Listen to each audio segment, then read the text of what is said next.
Well, a boss mob spawned, but it's not the one we want. It's the spider guy who is actually so weak. The only strong thing about them is that they can poison you just from being in the vicinity of them. But otherwise, yeah, he does like no damage. And for some reason, he's like moving really kind of oddly. Any good stuff? Nope. Nope. Nope. Nope. I remember when we first installed this data pack, going through all the items like that was so fun and addicting. But now that we have like super good gear, you know, it's almost like most of the stuff we get now is garbage. But you know, that's kind of how all RPG games are play out. Right? Like eventually you just get to the point where you got the best gear, and getting better gear is really rare. Speaking of better gear though, this is some of the best gear you can get in the game, I think. In the data pack, that is. And I wanted to do a couple of the raid boss battles with like a unique set of armor. So that's what we have here. So we got dragon leather boots, we got master leggings, we got our lightly armored wings, 0.25 armor, and our blue steel helm. And got a stack of golden carrots, and we got 4 offerings. So we're going to try to see if we can take down the phantom boss mob, or whatever it's called. I don't remember what it's called in this data pack. We should probably get some potions too as well. Oh, I know what we need. We need our bow of the cleric. That gives us the regeneration effect. Yeah, longbow of the cleric, and at least 1 arrow is all we need. Gives us regen 3 whenever we shoot an arrow if we're standing on the ground. So that's a pretty strong weapon to have. And then we have our 1 totem, but a couple other totems might be a good idea. Froe here for another vanilla-ish Let's Play episode. Thank you for joining me. I really do appreciate it. We're on our way to Death Island, which is slowly loading in here, where we're going to do a couple boss battles for today. We only have 4 offerings, so you know, we're going to try to fight him 4 times, and I guess if we die, we die. Our goal is to try to get the Phantom's wings, so like the unbreakable elytra. So let's give this a shot. Bloop. Okay, drink our potions.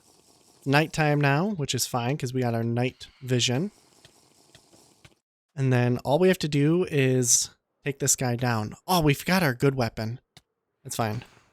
Oh, that's fine. We can take him down. Look at this. Regen 3 if we're on the ground. So we shouldn't actually die ever, I don't think.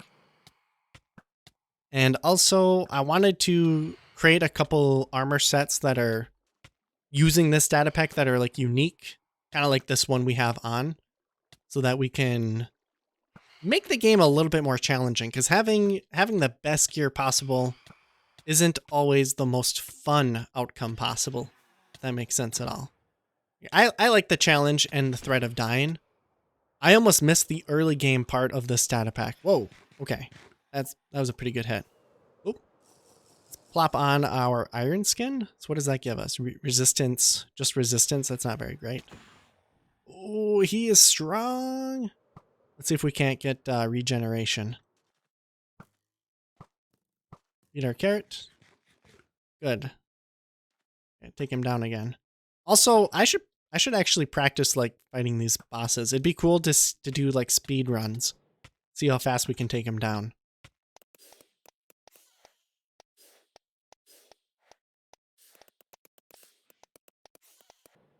Last hit.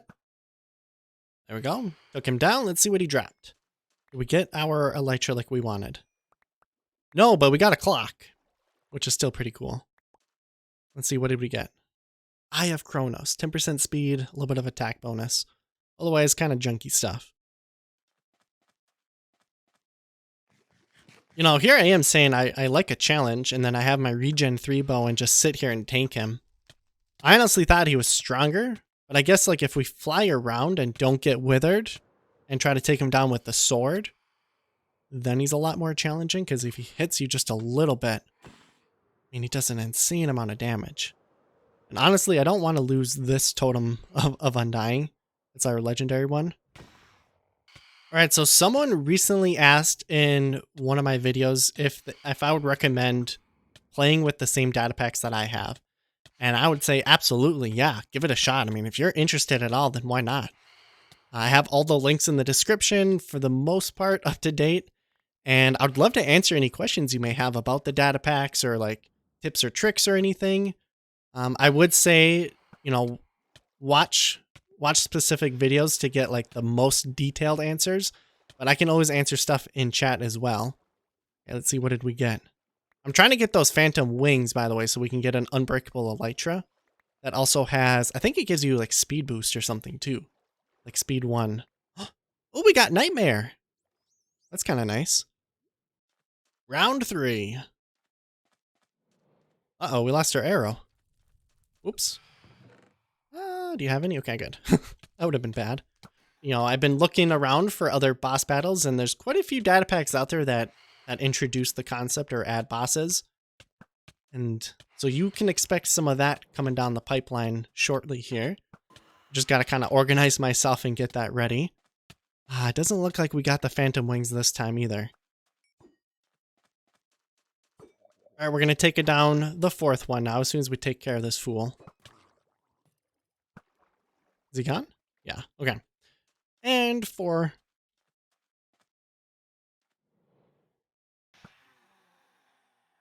Did we get him? I think... Oh, I don't think so. I didn't see him drop. Well, we got Nightmare and we got Chronos, so I guess 2 unique items. Nightmare is actually really not that bad. 16% speed boost, a little bit of attack damage, and a little bit of health, and then night vision. Oh, that's cool. So it's just passive effect now. I like that. I like that. That's a cool addition to the data pack. All right, so enough boss battling. Let's move on to our first project for the episode today. First off, I wanted to label the Butcher's Pillar here with a netherite ingot like we discussed last episode. Oh, overshot that. So we're going to have 5 pillars, so that means 5 netherite ingots. And then we used 4 netherite ingots to activate the beacons for a grand total of 1 block in netherite spent on this project. Which, you know, doesn't really mean much, but those are the most expensive items in the game. I guess I kind of consider them. So it just goes to show how much I value Michael 9R, and the data pack you've made. So again, thank you for that. Our first project for today is going to be working on this path here, which is something I built off camera in between episodes. It's a path that leads from the little park we have over here, right? All the way across the mountain, up the hill here, and then across this narrow little path overlooking the valley there, and the coast over there in the valley and the monument. Speaking of, we got a pretty good view. Kind of like it. And I wanted to spruce this path up, this little section right here, as part of Operation Bells and Whistles. So what I want to do is go through and build some of those arches like we have right there along the path. So maybe have like 5 of those. Maybe like 1 right here. 2, maybe. That might have to move a little bit. Whoop. 2, 3, 4, and then like maybe a 5th one right here, or some combination of them. And then the redstone functionality I want is to make it so that at night these lamps will turn on automatically, which I know isn't a huge feature, but I, think it would look kind of neat here. 5 of those might actually be too many. Maybe we only do 4. And it might be easier if we keep them lined up with each other properly. So like, kind of like this. 1, 2, these almost need to be like a block back now. I feel like. There's just something special about playing Minecraft and drinking coffee early in the morning. So they are going to be 5 blocks wide and then 6 blocks apart from each other. And they're pretty easy to build. I've been finding since I've kind of established a little bit of a theme in this world, building new projects and stuff is super easy and a lot less intimidating than it used to be. But I am trying to branch out and try new themes, kind of like we did there. And that's what kind of makes Minecraft fun overall. So I was thinking we could put the lamps there with a moonlight detector, just like this. And then we can cover those up once with diorite stairs on the sides. And then we're going to try to do spruce trapdoors, kind of cover up the light itself. I think that looks decent. That way it still lights up during the night, but it's a little bit more hidden lighting, which I think is a cool effect. Kind of following the etho route there with the hidden lighting. And then we just do a direct base for both of them. And I tried stairs here. I think I'm going to keep the stairs only to this one and maybe this one over here, and keep these ones to just direct bases. And then a trapdoor underneath there, and there it is. We got a done arch. I don't know what to call these, but I think the effect is really cool as you walk through here because they kind of curve with the path. So I think that'll make a cool effect. So I swapped out the top there with a stripped spruce log, and then I just covered it with spruce trapdoors just so that it matches the corners more. And then the next step is we just gotta put the direct bases in. And then after that, I think what we want to do is come through and decorate the in-between parts. So I was thinking we brought some pods all over. Could probably place one every couple of blocks like this. And then we cover them up with the dark oak trapdoors. And I'm going to try to use a peony. Is that how you say them? Flowers to kind of decorate this area. Yeah, I think that looks pretty good. Alrighty, let's take a look at the finished product for today. We still have a couple of things to work on before we are done with it. We got to build a bridge from here across to that building, namely. But yeah, this is kind of what it looks like. Got our peonies in the beginning and on the end. And then in between, we got open space so that we can, check out the monument over there and overlook the valley. I think that's a good idea. We can see the buildings pretty well. Got a little table here with the Fletcher's table mob head, which I think, looks pretty neat. Overall, I think the path is definitely spruced up. It looks a lot more cozy. And I decorated this part of the hill as well. Just put in some random bushes, and then kind of a trick I use is I go through with bone meal, do a little bit of the path block, just every random area. And then I pick like 1 or 2 flowers and just sprinkle those around as well. It makes an area look a lot more alive, and it really only takes like 5 minutes worth of effort. So just a little trick there. And then the other thing we also got to work on is finishing off this bridge to this building here, which we'll talk about in a later episode. I wanted to try to get another unique boss mob to spawn. We had Mavis spawn on us a little bit while I was working on that, but when I went to go get some supplies, he despawned. There is a problem though. I've been noticing like a lot of mobs have been spawning down below there, and there must be a mob that has an item in their hand or isn't despawning. So let's go check that out. I added a little bit of a secret entrance to get down to the mob farm. So if you put any item inside of this barrel, a ladder opens up. That brings you into a half completed, or almost completed entryway or area to get into the mob farm. So here's how you get to the upper floor of the mob spawning, right? And then if we loop around here, this is how you get to the lower floors. And it looks like we don't have a bun right now. So let's just go ahead and throw one on somewhere. Cool. And then there should be a bun, yeah. It looks like these guys are stuck like down below. Whoa, where are you? Huh. Let's see. Oh, yeah, here they are. Oh, there's a lot of mobs. We better be careful, actually.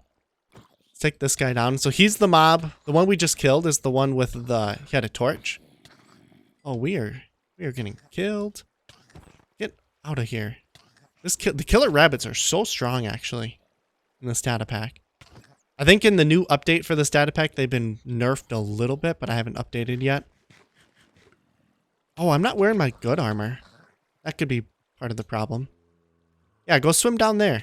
Go away. Alright, so I got those mobs kind of cleared up. So that should make it now so that there's a higher chance of boss mob spawning on the 4 zombies we have trapped in the boats up above. And so now our job is to just kind of wait and see if we can get one of the boss mobs we want. Well, that was pretty fast. Man, he can just barely get me. What about if I'm up here? Oh, he still can. If he hits just perfectly. What about right here? Am I too high now? Oh, he can still hit me. He's got some crazy range. Holy cow. All right, this might be the max. Yeah, this looks like the max. All right, so here's the problem. This guy moves really slowly. It's getting nighttime, and we got to bring him way over to there. So the struggle is going to be real. Let's maybe go to sleep first, if we can. And then start the slow trek to bringing him over to his pillar. By the way, thank you for the support you guys have been giving me. I really appreciate it. You guys have been giving me great feedback on the monument idea. I wasn't sure about it because it is a little bit of a... Oh, you monster. It's okay. It's okay. Don't worry. I'll feed you. Okay, we got to be careful. Oh, now you've done it. Now you've done it. How about you just come over here? You're going to get killed, dude. I got to be careful with my animals. Uh-oh. No. I don't really want him to die, but I guess it's not that big of a deal. Oh, this is not going well. Not Spud. We don't want him to hurt Spud. He's our potato. No. No. What are you doing? Sit. Sit. Sit. No. Spud, get over here.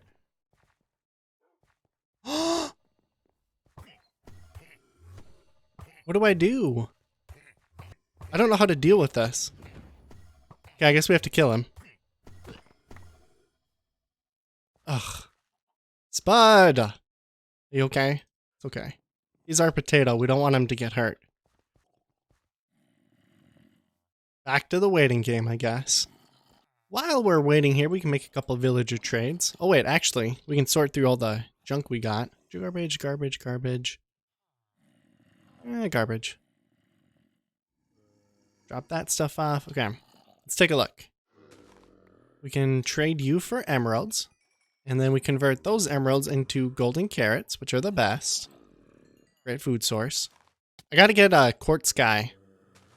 Everyone's gotta have a quartz guy. Look at this zombie. He's so fancy. He's got his turtle shell helmet on.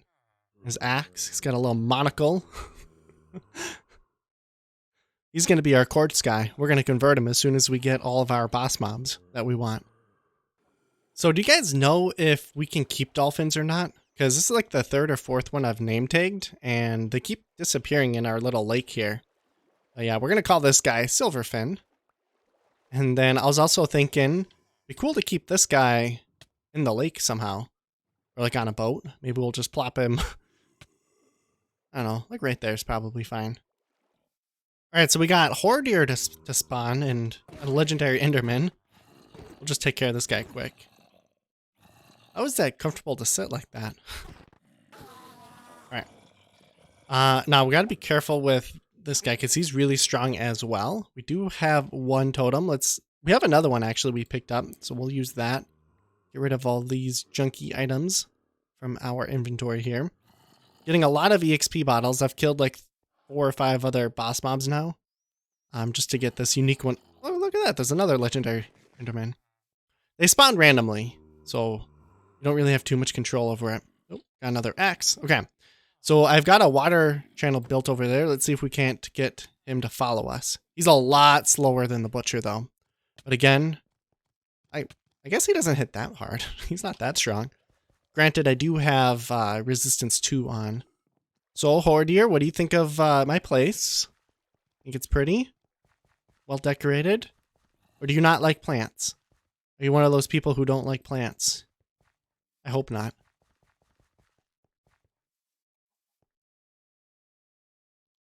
Wait, we want to go this way, don't we? Okay, get inside. Good. Now swim up.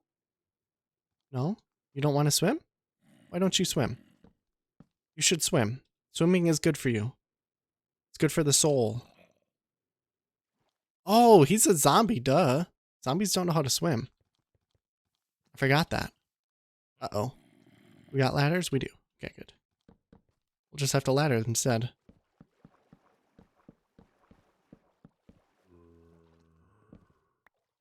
Oh. Oh.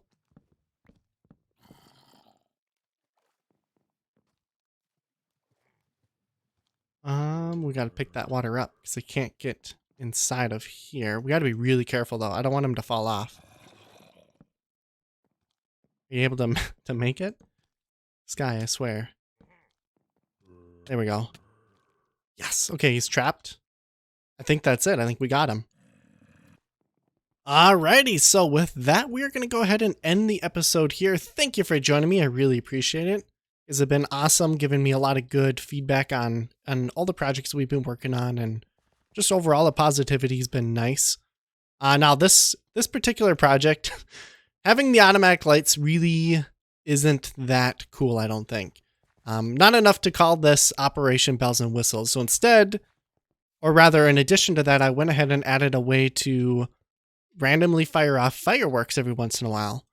So there's a 1 in 3 chance that fireworks are lit off when it's about midnight or roughly, or about probably about 10 o'clock at night actually. And here's a quick demonstration of that. Let's see if we can activate it.